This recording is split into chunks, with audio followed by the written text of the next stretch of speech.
Hoy nos vamos a divertir. ¡Buenas, doctor! Vamos a charlar, entre mil risas conocer de actualidad, temas del mundo y del ¡Mija, país. patientita! La diversidad, el humor nunca va a faltar. Y lo musical, talentos locales e internacionales, personajes, deportes, farándula, eventos culturales. Que no me falte la gastronomía, lo más rico de la tierra mía. Prepárate, te alegraremos el día. Esta es la Colombia tuya y mía. Rico así. ¿Está preparado o no? Ah, yo sí sé hacer eso porque yo contaba los chismes en el pueblo. ¿Cómo se prende esto? Mejor dicho, bienvenidos al Guta con Tamalio, así que pendientes al aire, doctor. Rico así. Uy, huepaje. Bienvenidos como siempre al Gutaco de Don Tamalio, con personas que vean, que hacen cosas por Ibagué, por el Tolima y por todo Colombia. Inclusive este personaje ha hecho de vergajo, ha hecho cosas por allá en las estrancas, en los United y toda esa cosa. Párenle golas, hoy vamos a traer un vergajo que le demostró a la vecina, que es bien chismosa, que con la lengua también se puede vivir, doctor. Esa verdad casi no ha vivido, olvídate del chisme, pero este sí ha sabido vivir y es que lleva 30 años, o sea, está cumpliendo 30 años, pollito sí está, doctor. Vamos a galar con un doctor que dice que estudió con los Santos, trabajó con los Santos y sigue produciendo en Colombia, doctor, que no se ha ido como muchos ya están cogiendo camino para que compran tiquete en Cancún y se van pasan la avenida y ya llegan a las estanjas. No, este es el que va a trabajar acá. Y está cerrando una cosa que están haciendo en la ciudad de Ibagué, en el departamento de Tolima. Mejor dicho, ya le vamos a contar. Hoy nos vamos a divertir. ¡Buenas, doctor! Vamos a charlar. Hola, Dieguito, ¿cómo le ha ido? ¿Qué hizo Tamalio? Tanto Bien, gusto, hola. por fin, hola, por fin. Uy, doctor, hace rato que usted no venía por acá. Hacía rato que no venía a hacer stand-up y a hacer cosas de escenario, hacía ratísimo. Pero ya, don Tamalio, ya Ya, volví, casi ya que estoy no. poniéndome al día. Hola, eso de la stand-up, bueno, es que yo me le adelanto, pero lo de la stand-up usted lo conoció, fue por allá en un barriecito por allá en España, ¿cierto? Sí, señor, yo tenía yo en esa época hacía cuentería porque cuando empezamos nosotros, la mayoría de los comediantes que están hoy, que empezaron hace mucho rato, no teníamos el referente de una cosa que se llamara stand-up comedy, lo más parecido era la cuentería humorística y yo me fui a España a estudiar montaje de cine y dirección. Y allá tenía un show un día y me equivoqué de día, llegué un día antes del show y vi a unos comediantes en el escenario. El dueño del bar me dijo, pues quédate y te quedas viendo el espectáculo. Y me quedé viendo el show y dije, ¿Cómo ¿qué es le esta dijo? madre? ¿Cómo le dijo? Pues quédate y te quedas viendo el espectáculo. Y te pongo una caña y te quedas ahí tranquilo, tío. O sea, una caña como es que era para pescar. ¿O? Una cerveza. Ah, Cerveza. cerveza. Vamos, hijo. Venga, tío, siéntate. Y me quedé viendo los comediantes y dije, esta cosa yo es lo que quiero hacer en la vida. Porque me gustó mucho que eran opiniones sobre el mundo. Realmente los comediantes lo que tratan de hacer es hablar desde las cosas que les duelen. Toda la comedia del mundo sale de 3 preguntas que son: ¿qué me emberraca el mundo? ¿Qué no entiendo el mundo y por qué no tengo un lugar en el mundo? Y cuando vi eso y vi cómo eran capaces, digamos, como de hacer una catarsis con las cosas que a ellos les molestaban, dije, esto es lo que yo quiero hacer en la vida. Y cuando regresé a Colombia me puse a estudiar con Gonzalo Valderrama un poco el tema de comedia y quedé enganchado. Pero no se me adelante porque ya va a acabar el programa, acabamos de empezar. Venga, párele con las, doctor. Es que ellos me contaron que usted estudió una cosa con los Santos o donde no sé qué guión de televisión y cine. Yo estudié en San Antonio de los Baños, en Cuba, estudié guión de Ah, ¿en televisión San y de cine. Antonio? Sí. San Antonio de los Baños se llama la escuela. Ay, los baños, yo es que los Santos. Bueno, pero los Santos también van al baño. También, además trabajé en el tiempo con los Santos, los hermanos. Pero entonces- usted fue periodista también. Es que ha sido de todo. Escribió, primero aprendió eso con los cubanos. ¿Fumó tabaco cubano? Sí, claro, además era baratísimo, porque nosotros teníamos un tipo que nos vendía los saldos de los tabacos, entonces costaba como $5, como $5 la caja completa de puros y eso era buenísimo. ¿Verdad? ¿Y eso no es como la guariguana? No, Eso sí es más sano. esto es más sano, claro, sí, no, lo No, nada juro, de eso. lo mío, lo mío no es por ahí, no. No, usted nunca se casca en la cabeza para crear ni para salir a decir. No, cero. Yo creo que parte del trabajo y parte de lo chévere de ser comediante es que se vuelve tu visión del mundo y las cosas que te molestan del mundo y hablas de lo que te duele a ti, hablas de las cosas locales, hablas de lo que te rodea y eso lo dijo Gabriel García Márquez alguna vez, piensa local y hazte universal. Hay una cantidad de personajes que parecen hiperlocales. El mismo Cantinflas, que pareciera una cosa. El Chavo del Ocho no es un personaje mexicano, es un personaje mundial, por eso se ve en tantos lados. Yo creo que cuando nosotros hablamos de nosotros mismos y decimos las cosas que nosotros cargamos por dentro, hay mucha gente que termina conectándose, entonces se crea pues, una cultura. Todos los seres humanos del mundo somos iguales, todos queremos lo mismo. Buscamos la misma felicidad. Logra nos molestan las mismas identificarse cosas. con el resto del mundo, con lo Tal que cual. uno dice. Pero venga, eso de estar uno por allá en, ¿cómo se llama? En Los Ladrillos, un teatro que usted hacía, y en uno de Bogotá, cuando usted arrancaron, ahí estaban chiquititos. Eso de hacer toda así cosa callejera, cuentería y pasar ya después a irse a estudiar por allá, después en España y todo eso. Porque en Cuba hizo guión Sí, y en el señor. otro dirección de cine Sí, y señor. televisora. Sí, señor. Cuando usted une toda esa cosa y dice, uy, ya no he hecho cuentos, ya he hecho otra cosa. ¿Cómo es la evolución ahí? Yo creo que todo se trata de contar historias. Yo creo que toda la gente, los que nos dedicamos profesionalmente al humor, a ver, la risa en principio es una reacción cerebral a algo con lo que no se puede lidiar. Uno se ríe de cosas impropias, o sea, de una No se ríe viejita. del mal ajeno, doctor. Por ejemplo, exactamente. Uno se ríe de la gente la señora que se cae en la calle, se ríe de cosas, o uno puede reírse de cosas que no construyen nada. Hacer chistes de diferencia, hacer chistes que excluyen, hacer chistes que separan. ¿Cómo así que uno se ríe de no hacer nada? O sea, uno se puede reír del Congreso.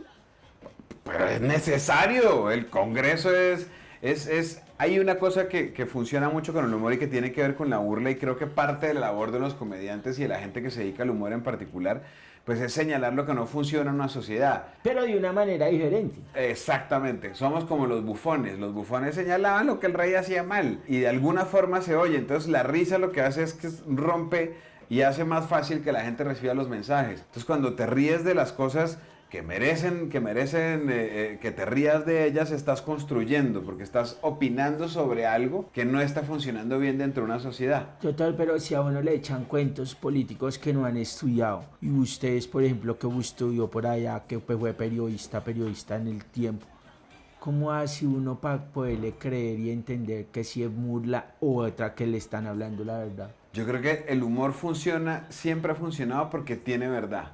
Si no tuviera una base de verdad, no sería humor, no sería divertido y no tendría conexión.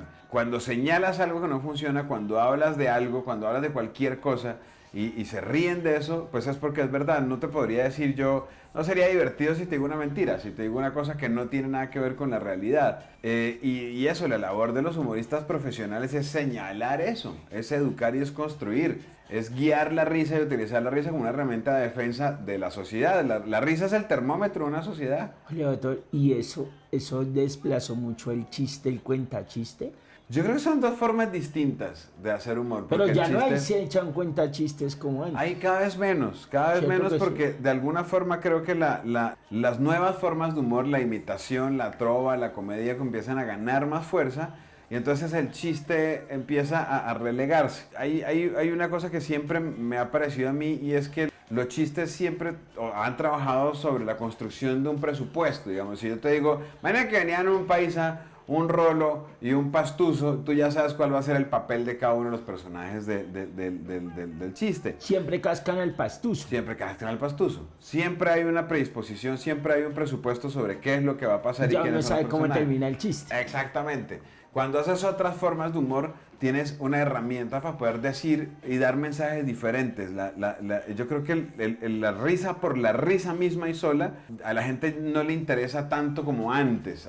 Buscan otras opciones. La risa que te permita desquitarte de alguna forma, hacer catarsis de las cosas que sientes de un gobierno o de las cosas que sientes de la violencia, de las cosas que sientes de la sociedad. Entonces se ha convertido más como una forma casi que de editorialismo, como una forma de expresión que Como un toca la columnista fibra. en el humor. Tal cual, Ah, la tal cosa. cual. Eso. Eso es lo que siento. Oye, doctor, venga, le digo, pero a usted aparte de todo eso, porque es que yo conozco a algunos humoristas que no son instruidos, pero de los poquitos que acá han estado, usted se ha estudiado y tal. Porque a usted se inventó una cosa, usted arrancó con el profesor López, Sí, señor. Andrés López. Todo el Andrés mundo López, arrancó con él. la pelota letra, Sí, eso cambió la historia del humor, hay que decirlo. Totalmente. Si y después se volvió uno con el chiquitico Gonzalo Valderrama. Sí, correcto. Cuando usted viene con toda esa estanda y se mete acá y este también es así. Pero usted ya ahí empezó a marcar historia con otras cosas y dirigiendo productos y todo. Siempre pensé que teníamos que los comediantes de alguna forma tener también un espacio, y ha sido una como de mis peleas. Trabajar porque los comediantes primero se formen, segundo crezcan y cumplan como una labor que realmente deberían tener en la sociedad. Y parte de eso implicaba de alguna forma, de alguna manera, posicionar un movimiento de comedia. Y por eso nos inventamos en el 2010 un programa que se llamaba Comediantes de la Noche, que nosotros pues nunca imaginamos que fuera a tener el impacto que tuvo y que terminó convirtiéndose como en la puerta de entrada para una generación, varias generaciones de comediantes que veían en estos comediantes la posibilidad de surgir y dedicarse profesionalmente a la comedia. O sea, ahí empezó a romper ya los esquemas del chiste. O sea, usted le acabó el negocio a los cuentachistes. No, somos... Mira, No, si no lo me ven, embale, don ya Tamalio. sabe que es él. No me embale, don Tamalio, por favor. Venga, pero eso es cierto, porque antes usted dirigió una cosa con Alejandro Escarte que hizo otra vaina con la Santo Con Domingo. Isabela Santo Domingo. Esa Santo Domingo sí está buena como se ve en la televisora. Estaba. No, mentiras, no, yo... Y yo- está chacada, está diciendo que está... No necesariamente, pero era una tipa muy guapa. Además, era una tipa muy inteligente, ella fue directora de la revista Shock y siempre fue una rebelde innata, Sin causa, innatural, sí. sí. Casi sin causa, exactamente. Y Sí, nos porque tenía inventamos... la Lucas, sí, pero se revelaba la tirada. Yo me quedo callado con eso. Todavía debe tener la Lucas. ¿sí? Yo creo que sí. Pero teníamos un programa que se llamaba Otro Programa Inútil y que era un programa de entrevistas. Y siempre también tratamos de ser un poco agudos a la hora de hacer entrevistas. Yo creo que es eso lo chévere, poder Pero sí reírse. se puede hacer uno programas críticos, ácidos, agudos, cuando uno a veces depende del Estado para financiarse de la empresa privada y se dice, ay no, así, no, porque es que se da palo y entonces no lo financie, más bien hundámoslo. Pues Eso no es fácil en Colombia. no, parte del problema es ese, justamente, que en Colombia no nos gusta oír a la gente. Es tan sencillo como que un comediante como Juan Piz González que habla y de alguna forma señala, digamos, una clase dirigente arribista. Esa clase dirigente es la que más ama el personaje, no lo perciben de una forma. Y cuando lastima y ofende, se trata de bloquear. De hecho, Colombia es el único país en el mundo que tiene un mártir del humor. Jaime Garzón fue asesinado porque señaló las cosas que no funcionaban Porque de la dijo lo sociedad en la que vivía. Lo que todo el Exactamente. mundo pensaba y sabía. Tal cual, señaló lo que no funcionaba y eso era incómodo para mucha gente muy poderosa. Ahora es que este país, yo digo que es como hipócrita. ¿Cómo se dice? Hipócrita. Hipócrita, Eso, sí, hipócrita, eso es. esa buena. Porque usted se burla de los males, ¿o qué se ríe? No, pues nada, siga. Lo dejo tranquilo. Sí, eso le pasa cuando uno se instruye y entonces el que no se ha instruido, entonces se burlan de uno. ¿sí? No me Van estoy aprendiendo. burlando, me estoy burlando Sí. hecho de mí, señor. Sí, Porque usted. tampoco era capaz de decir hipócrita, yo tampoco. Ay, Me atoraba. tengo una amiga que ya aprende a decir vidrio. Pero párale bolas. Imagínense que yo digo que la gente es hipócrita porque a usted se burla y se ríe de la burla de los demás. Pero cuando esa burla le pone a usted el espejo, ahí sí no le gusta. A la mayoría de gente no le gusta. Y debería ser aceptado porque es la forma de crecer es entender los errores. Cuando uno se burla como comediante o como humorista o en general, cuando te vas a burlar de algo, tienes que burlarte primero de alguien que se lo haya ganado, que se lo merezca. No te burles de la diferencia, no te burles de una persona porque tiene un color de piel distinto, porque es de otra religión, porque es de otra región, por Una inclinación sensual. por ejemplo. exactamente, o por eso no nos hace diferentes. Además que eso es fácil hacer humor con esas cosas. Exactamente. Y sobre todo es un humor que separa. Yo creo que el humor la labor del humor es incluir, del humor profesional, claro. Es incluir, es acercar, es curar. Y cuando te vas a burlar, búrlate a alguien que se lo haya merecido porque ha hecho algo. Pero además, y esa es la gracia, es la maestría del humor, búrlate a alguien que te pueda aplastar con un dedo. Eso es lo más importante, creo yo. ¿Cómo así? Porque Alguien que sea poderoso. Si te burlas de alguien que no puede responder y que no puede reaccionar, es tramposo. Es como pegarle a un niño. Es como cascarle al más débil. En cambio, cuando te burlas del grande, del poderoso, del que está en una posición en la que se puede quitar de ti, es ahí donde cobra mucho más valor el humor y el comentario. León Dieguito, pero usted ya 30 años, ¿cierto? Sí, Usted está señor. celebrando 30 años. Sí, señor. ¿Y usted en 30 años se ha visto que esta gobernada evolucione? Pues don Tamalio, sí y no. Hay cosas que sí me alegran mucho en general de todos los humoristas, y es que, pues primero hay muchos más humoristas de los que había hacía 30 años y hay muchos más movimientos y muchas más corrientes de humor. Hace 30 años cuando yo empecé, solamente existía tal cual los cuentachistes y los imitadores. De hecho, cuando yo empecé a hacer comedia, literalmente esta rama, esta corriente del humor que es la stand-up comedy, a mí me tocaba explicar todavía qué era eso. En esa época no existían muchas manifestaciones humorísticas que hoy sí existen y son riquísimas. Y el humor hay de todo, hay humor gráfico, hay humor musical, hay tantas formas de hacer reír a la gente y tantas formas de conectar a la gente a través de la risa, con la gente a través de la risa, que mientras más se crea un espacio en el que se puedan ver esas formas, pues es muchísimo mejor para los públicos y para los humoristas. Pero por otro lado, también siento que seguimos estando estancados en el mismo humor de siempre. No hablamos de cosas distintas. Si bien hay más formas de hablar de humor, la mayoría de humoristas se dedican a hacer un humor que no tiene esa capacidad crítica, digamos, que no señala y que no señala, no tiene que ser una sociedad o la corrupción o algo gubernamental, sino señalar cosas que no aplican bien, que no funcionan dentro Por ejemplo, el del- mal comportamiento de la gente en la vida, en la sociedad. Por ejemplo, Sí. eso es una cosa. O incluso las cosas propias, señalar y reírse de la incapacidad masculina para aceptar que hay cosas que dan miedo, del machismo, de esas actitudes que están tan intrínsecas, digamos, en nuestra sociedad y en nuestro casi que ADN, que pasan desapercibidas, que ¿Usted son le tiene miedo invisibles. a algo? Oye, a mil cosas, don Tamalio, al olvido. Me da miedo que la gente sobre todo que yo no sea capaz de cumplir con lo que me gustaría cumplir en el humor, que no sea capaz de hacer reír y que la gente entienda por qué se está riendo. Que usted lance un, ¿cómo se dice eso? ¿Un punch? ¿Punch? Cuando lanza el chiste. Sí, un punch. Un punch. Es que estoy aprendiendo técnicas de eso, humor. Uno tiene que estar al nivel. ¿sí? De la Exactamente. cosa. Doctor, y que usted lance una cosa esa y que nadie le ría y usted esperando la carcajada. Eso da terror. Eso es ¿Para usted ya espantoso. le ha pasado? Pasa sobre todo al principio, ya después vas cogiendo un poco la técnica y ya más o menos sabes qué funciona y qué no. Pero los primeros años es tétrico. Hubo un año que pasé que terminábamos, nosotros teníamos un grupo con Salo Valderrama y otro comediante que se llamaba Julio Escayón y hacíamos shows en los que al Ay, final Julito hacíamos- estuvo acá, el peludo. Sí, el tipo más raro, pero más simpático. Se corta. Y al final terminó no riendo de las muecas que hace. Exactamente. Pasa que él es más gringo. Él es un estilo de Humor humor mucho gringo. más gringo, son líneas más cortas, es humor más observacional y es mucho más rítmico, digamos, tran, esa es la línea que él usa. Pero nosotros terminábamos los shows y decíamos, hoy a quién se nos rieron, o sea, en un show de 1 hora y media habría 2 o 3 carcajadas máximo. Entonces yo traté siempre de aprender qué no hacer, que me parecía más fácil aprender qué es lo que no se debe hacer que aprender lo que se debería hacer. Y eso de alguna forma te ayuda después a crear estructuras y líneas mucho más complejas y más estables que no pongan en riesgo el show, el O público. sea, El ir show es el rey. probando y esto no sirve. Tal Esto cual, sí sirve. Esto tal no cual. sirve. Y probarlos con público y tratar de ver cómo funciona. Uy, duro porque no, que no falte que le diga, eso está. Sí, no No, falta. ya ahora sí, y no le gusta y no entiende el chiste. Ni porque fuera Diego todo despistado para no entender.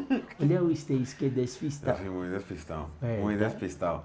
Estoy diagnosticado con una cosa que se llama trastorno de integración sensorial y de chiquito me diagnosticaron con principios de autismo además. Entonces sí soy...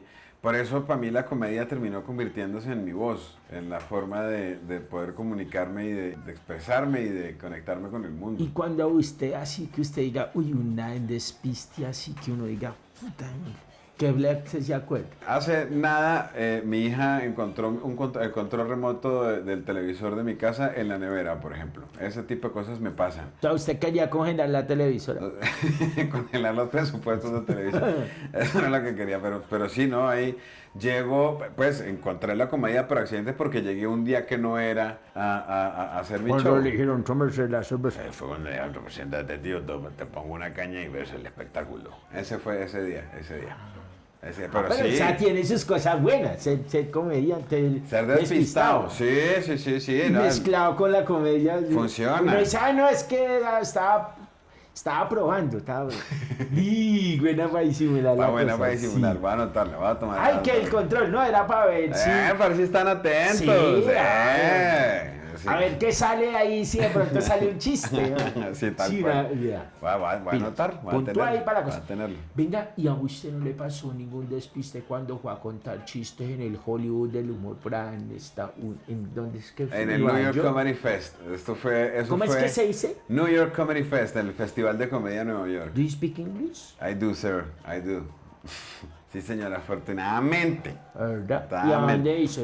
Esto lo hicimos en un sitio, esto era un festival que es el festival más importante de comedia, que dicen que son como los Óscares de la comedia mundial, y invitan normalmente a comediantes muy importantes de Estados Unidos, por allá han pasado todos, ha pasado... Y aquí no han invitado sino nada más, El ¿cierto? único colombiano invitado ha sido yo, de alguna forma nosotros habíamos estado haciendo unos shows en Argentina hacía No, un show. año, un show. Show. Habíamos estado haciendo un show en Argentina el año anterior y uno de los productores del Comedy Fest nos vio en el show y dijo, vamos a llevar a estos manes a un show en el New York Comedy Fest y allá terminamos haciendo nuestro show. Ay, no, ¿verdad? ¿Y solamente usted hizo el show? No, hicimos el show con un comediante argentino que se llama Ezequiel Campa y con una comediante chilena que se llama Natalia Valdebenito. O sea, que al final terminaban haciendo varios shows. Hicimos varios shows. Ay, tan buena la cosa. Venga, y uno ve todos los vergajos que se las pican de, ay, sí, es verdad. Pero vea que ninguno lo han llevado como a él, sí lo llevaron allá. Y usted así chévere. sencillito y toda la cosa. Muchas gracias. Pues esa es la Tete. dotación que le dieron para acá. Para Esa es la dotación del festival. Sí, porque es que ese festival.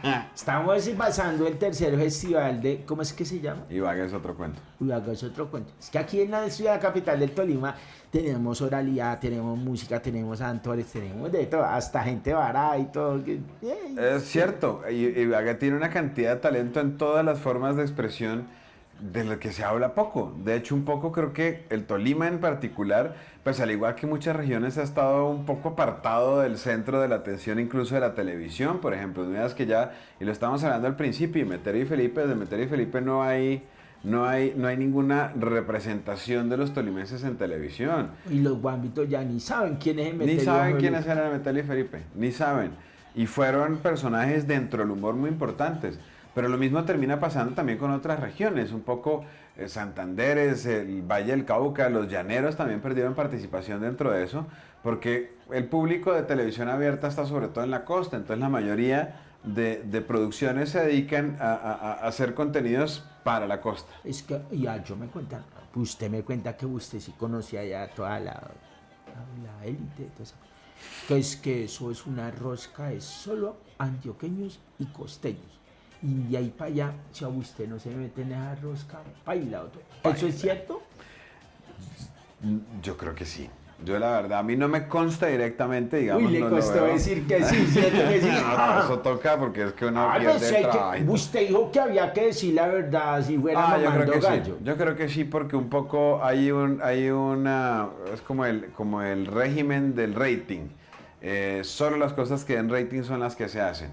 En la televisión abierta, como se vuelve un negocio, la televisión privada abierta, se hace solamente lo que dé rating, lo que la gente quiera consumir y que quiera ver para que se pueda vender y comercializar. Por eso hay producciones y canales de nicho que para mí son muy interesantes y que deberían seguirse apoyando. ¿Cómo cuál es, doctor? Todos los canales regionales en principio, todos los canales regionales, todos los canales, incluso las redes están dándole una voz a muchísimas personas que no tenían voz antes y se están haciendo contenidos audiovisuales pues muy interesantes en redes y pues en las plataformas también. Cada vez se ven más producciones hechas en países como Colombia, en plataformas como Netflix y Amazon que permiten que la gente consuma no solamente las historias, sino también documental. Usted ha salido en esas plataformas, ¿cierto? Sí, señor, sí, señor. Tuvo un especial que se llamaba Lo Convillanos y vamos a ver si, pero no me gustó, la verdad, no quedé satisfecho con ese... ¿Por qué, doctor? Pues no sé, ¿qué pasa? No fue tan fuerte, no fue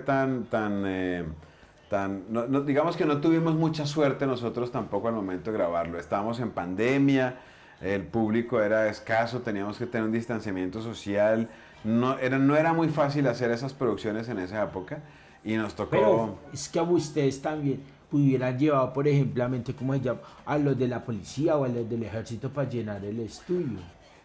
El problema no era ese, hombre, el problema es que tocaba ponerlos cada 2 metros, entonces no podía estar en el estudio. Sí, porque uno ahí- ¡Ay! ¡Aplausos!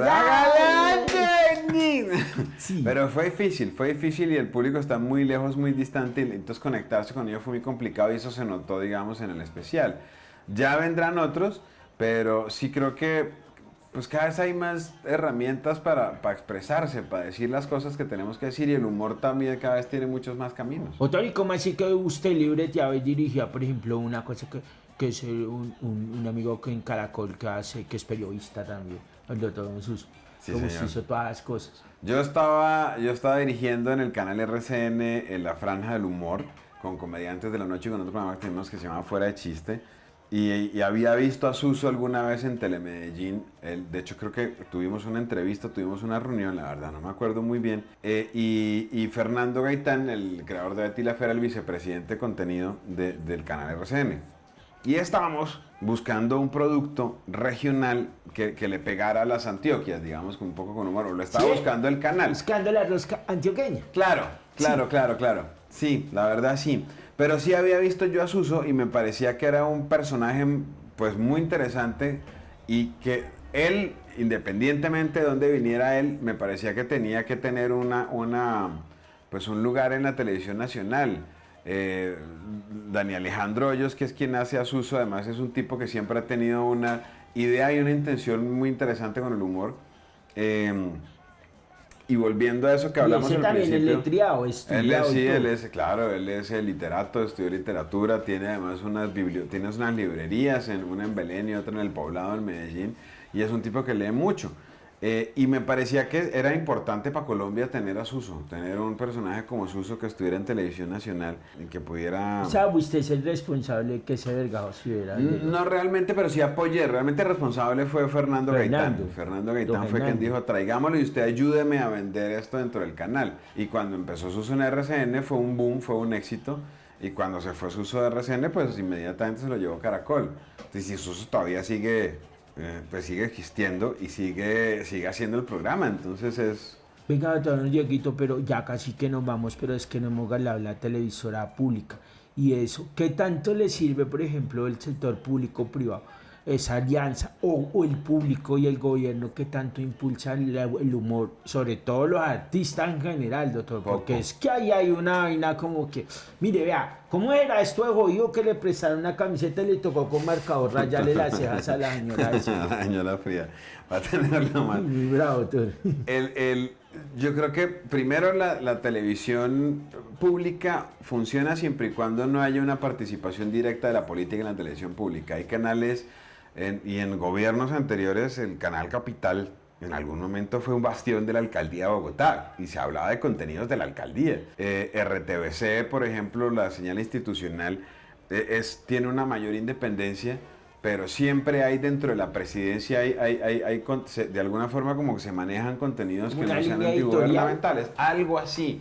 Sin que sea explícita, si hay una línea editorial implícita que de alguna forma pues afecta a los contenidos.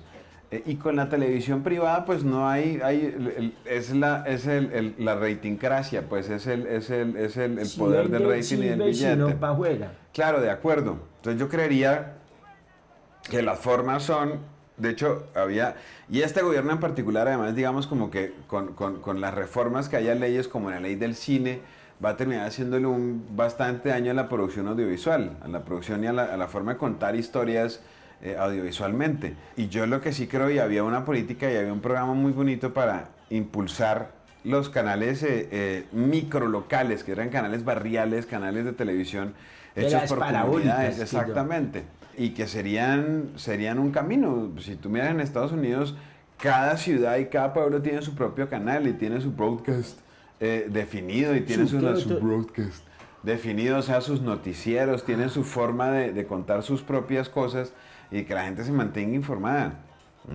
Aquí debería pasar eso. Debería estar el canal del barrio, el canal de la comunidad, el canal de O las sea, comunas. usted le pega más a la comunicación comunitaria. Totalmente. Yo creo que esa es la forma. Yo creo que cuando hablamos de nosotros mismos hiperlocalmente podemos conectarnos mundial y globalmente. Pero es que la gente apela mucho el coreoto porque usted hace televisión comunitaria con las uñas, doctor. Sí, claro. Y usted le pone eso al producto y la gente quiere ver es Netflix en televisión comunitaria. Uy, esta vaina tan harta, vea tan fea. Uy, esto es tan mal hecho, vea. Uy, eso no. Pero tampoco le compran publicidad de la panadería, por ejemplo. Sí, pero de alguna forma es porque en la mayoría de los casos, pues o no hay una preparación para hacer televisión, para hacer una televisión que la gente quiera ver de verdad. Y en otros, pues porque también de todas formas es válido que la gente pueda escoger. Yo creo que la democracia es la defensa de las minorías, no solamente la voluntad de las mayorías, sino de la defensa de las minorías y la sola posibilidad de que existan canales hiperlocales, canales comunales, en los que se pueda hablar de las historias localizadas del barrio y de la calle y de la comunidad, ya es un avance. ¿Qué tanto se ve, qué tanto no se ve? Pues en el fondo eso es secundario, porque se está viendo dentro del barrio, ¿no? Entonces no vas a tener, obviamente no puedes comparar uno de estos canales con las plataformas enormes diseñadas para públicos masivos, pero es lo mismo que pasa con el humor. Desde que exista un canal para hacerlo, para comunicar y para expresar, pues ya hemos avanzado muchísimo. O sea, como el Central Comedy ese que hacen en Internacional. Un canal dedicado solo a Mamá Gallo. Por ejemplo, Oye, pero no hay nada más serio que hacer humor. a mí me parece que es muy bonito, sí, y es muy serio. El otro día, y esto me gusta decirlo a veces, el otro día salía yo de un show y me dijo una pareja, un señor venía con su esposo y me dijo que me gusta mucho, qué bonito es su trabajo, que es hacer que la gente se olvide sus problemas un rato. Le decían, no, ese no es mi trabajo, ese es el trabajo del whisky. El trabajo mío es hacer que usted se ríe de sus problemas y que usted entienda que usted es más grande que sus problemas. Y todas las formas de comunicación son eso en el fondo. Y además que con el humor la cosa entra más fácil. Claro. Eso Claro, le dije claro. yo a la vecina anoche. Y sí. Y funcionó, Y sí, funcionó la funcionó. cosa. Como hasta Pero las 2 de la claro. mañana estuvimos echando Ah, lengua. eso era, sí me contaron, don Sí, Tamayo. estuvimos Sí, aquí echando cuando cuento y estábamos, toda la sí, cosa. sí. sí. Muy bien, muy bien. Me Ya, alegra ya. mucho. me alegra Venga, mucho. doctor don Dieguito, ya nos vamos, pero antes hagámosle la invitación a la gente que está pendiente de usted. Vienen 30 años a la cosa. Estuvo usted en el tercer encuentro de Ibagué, es otro cuento que es una nueva alternativa de cuentería y oralidad en Colombia, en Ibagué principalmente. Pero usted, ¿qué le dice a los que lo están viendo? Sobre todo en las redes sociales, que ahora esa vaina es sin filtro y eso todo el mundo dice todo, doctor, ahí. Sí, pues que de todas formas sigan viendo y sigan riéndose, yo creo. Sigan buscando, hay muchas formas de reírse, hay muchas formas de entender, hay muchas formas de humor y todas son válidas siempre y cuando no vulneren como los derechos o el nombre de alguien más, ¿no? Que no señalen, que no separen, digamos, pero vean el humor, vean qué tipo de humor les gusta y comprendan que el humor se conecta y consuman productos de todos lados, consuman humor de todas partes, vayan a ver comediantes, vayan a los teatros, que les va a cambiar la vida, aparte obviamente de que son gente, de que somos personas, porque me incluyo que vivimos de esto. El tema más allá de eso es vayan a verlos porque se van a dar cuenta que es una forma realmente valiosa y poderosa de cambiar los conceptos y de sanar. Todos tenemos la capacidad de cambiarnos a nosotros mismos y de cambiar el mundo.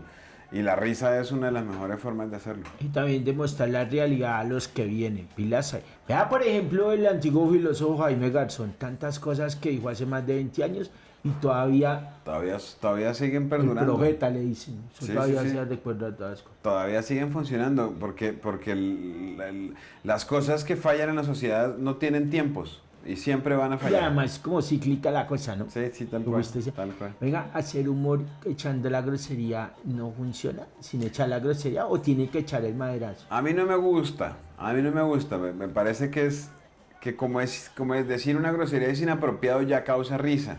Entonces echar un madrazo es como echar un madrazo en medio de la clase. es donde menos se va a hacer y por eso te decía, la risa es una reacción del cerebro a algo con lo que no sabe lidiar muy bien. Entonces cuando estás en una clase en el colegio, qué sé yo, y uno de los chinos se parece, ¡hijo de puta, gata! Y grita la grosería, el resto de los muchachos se va a burlar porque hay un acto ahí de rebeldía que rompe con algo, el cerebro reacciona con risa. Y la risa es, la grosería es la risa fácil. Es una intencionalidad, o sea, el mar se creo tiene que que ir, sí. o si no, se puede hacer humor limpio, inteligente. Sí, yo creo que sí, humor limpiecito, si no se vuelve el chiste orinal. Que ok, será válido en otros contextos, pero profesionalmente no, pues no tiene mucho No sentido. funciona. Pero es que no es fácil hacer humor inteligente. Más que humor, digamos, yo creo que hay humor inteligente porque hay humoristas inteligentes. Hay gente que es muy inteligente y que hace humor y por lo tanto su humor termina siendo inteligente. Pero no es necesario, es más necesario ser honestos, yo creo. El humor honesto me gusta más, me parece más bonito que el humor inteligente. El humor que habla de verdad, que habla con el corazón, con las tripas. Ese humor me parece mucho más válido porque es el humor que no tiene filtro y es un humor que es conexión emotiva inmediata. Eso me gusta más. Conexión emotiva. Mejor dicho, mensaje para los colombianos a esta hora ya para finalizarlo, doctor Dieguito. Pues nada, que sigan riéndose, sigan viendo comediantes. De mi parte, pues que por favor nos acompañen a todos. Estamos nosotros aquí trabajando, todos los humoristas en Colombia trabajamos para que ustedes aprendan, para que ustedes se rían, para que ustedes se los gocen. Y pues a usted, don Tamalio, muchas gracias por la invitación, por contar conmigo, por saber que estando en Ibagué podíamos sentarnos a hablar. Nos quedan muchas charlas, ojalá por favor de por medio. Y lo que decía Charles Chaplin, un día sin risa es un día perdido. Entonces riámonos mucho. Eso, doctor. Aquí ya estuvo el doctor Don Cejas. Ajá. El doctor Don, el descarriado ese tato de vida. Ajá, qué desgracia. Acá estuvo, desgracia. Qué eso. desgracia. Para el humor sí es que... Uy, no, qué desgracia. No, mentira, el tático buena No, gente. son gran amigos todos. Sí, buen amigo. Y el doctor Escayón también estuvo. Usted, ha estado chévere. Ya vamos subiendo el nivel. ¿Sí? ¿Cómo arrancamos de abajo? No, mentiras. Mentiras. Bien, vamos bien por la cosa. Así que a usted si llegó acá en redes sociales, llegó hasta, pues comparta, vergajo, porque es que así podemos llegar a más lados, a más sitios, para conocer y hacer estos tantos reflexivos que llaman la cosa. Por ahora nos vemos, juiciosos. Chao. Rico así. Uy, huepa,